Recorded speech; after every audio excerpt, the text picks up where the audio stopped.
दोस्तों, मेरा नाम है भव्यांजीत। आप देख रहे हैं भव्यांजीत का चैनल। आज हम पढ़ेंगे भारतीय राज्य व्यवस्था का अगला भाग। 344 तक के प्रश्न हम पहले कर चुके हैं। अब हम करेंगे 345 से। भारतीय राज्य की पहली महिला मुख्यमंत्री थी, यानी कि भारत की पहली महिला मुख्यमंत्री कौन थी? तो सुचेता कृपलानी, जो उत्तर प्रदेश की पहली महिला मुख्यमंत्री थी, सुचेता कृपलानी। भारतीय राज्य की पहली महिला राज्यपाल थी, यानी भारत के किस राज्य की महिला राज्यपाल सबसे पहले नियुक्त हुई थी? तो श्रीमती सरोजनी नायडू उत्तर प्रदेश की महिला राज्यपाल थी। राज्य के राज्यपाल की सेवानिवृत्ति की आयु सीमा क्या है? राज्य के राज्यपाल की सेवानिवृत्ति की आयु सीमा कोई निश्चित नहीं है। इस संबंध में संविधान मौन है। कोई भी संविधान के अंतर्गत इस संबंध में अनुच्छेद वर्णित नहीं है कि राज्य के राज्यपाल की सेवानिवृत्ति की आयु क्या होगी। गवर्नर द्वारा जारी किया गया अध्यादेश मंजूर किया जाता है। गवर्नर अर्थात राज्यपाल द्वारा जारी किया गया अध्यादेश विधानमंडल द्वारा मंजूर किया जाता है। विधानमंडल एक सदनीय भी हो सकता है और द्विसदनीय भी हो सकता है।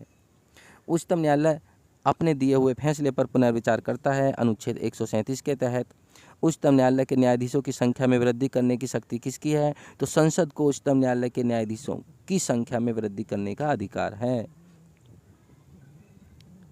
भारत सरकार के व्यय को नियंत्रित करने की शक्ति किसकी है? तो भारत सरकार के व्यय को नियंत्रित करने की शक्ति नियंत्रक एवं महालेखा परीक्षक की होती है, जिसे CAG कहते हैं, कंट्रोलिंग ऑफ ऑडिटर जनरल कहते हैं। राज्य सरकार धन विधेयक को रोक सकती है। राज्य सरकार केवल धन विधेयक को रोक सकती है 14 दिन तक। 14 दिन के बाद या तो वो किसी सिफारिश के साथ लोकसभा को लौटा दे या उसे अपने पास ही रख ले। वह राज्यसभा से पास मान लिया जाता है। राज्यसभा से पास मान लिया जाता है, यानी कि राज्यसभा धन विधेयक के मामले में शक्ति के अंतर्गत लोकसभा से कमजोर है। राज्यसभा के लिए नामित प्रथम अभिनेत्री कौन थी? तो राज्यसभा के लिए नामित प्रथम अभिनेत्री नरगिस दत्त थी। संविधान के अनुच्छेद 85 के अनुसार संसद के 2 सत्रों के बीच का अंतराल कितना होता है? तो संविधान के अनुच्छेद 85 के अनुसार संसद के 2 सत्रों के मध्य 6 माह का अंतर होना आवश्यक है। किसी भी विधि के लिए सर्वोच्च न्यायालय से परामर्श मांगने का अधिकार किसका है?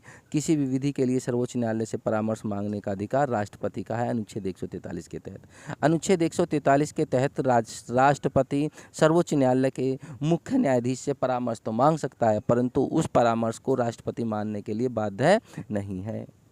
संविधान के प्रारूप समिति के समक्ष प्रस्तावना को परिभाषित किया गया था। तो संविधान के प्रारूप समिति के समक्ष प्रस्तावना को जवाहरलाल नेहरू द्वारा परिभाषित किया गया था। भारत सरकार अधिनियम 1935 की मुख्य विशेषता थी। भारत सरकार अधिनियम 1935 की मुख्य विशेषता थी प्रांतीय स्वायत्तता। मणिपुर और मेघालय उच्च न्यायालय की स्थापना कब हुई थी? मणिपुर और मेघालय उच्च न्यायालय की स्थापना 25 मार्च 2013 को हुई थी। त्रिपुरा उच्च न्यायालय की स्थापना वर्ष है, यानी कि त्रिपुरा उच्च न्यायालय की स्थापना कब हुई थी? त्रिपुरा उच्च न्यायालय की स्थापना 26 मार्च 2013 को हुई थी। तो साथियों, इस वीडियो में आज हम इतने ही सवाल देखते हैं। मेरी ये वीडियो आपको अच्छी लग रही हो तो लाइक करें, शेयर करें, सब्सक्राइब करें। साथियों, दोस्तों, ये मेरा पहला प्रयास है। मैं इस तरह की वीडियो बनाने की कोशिश कर रहा हूँ।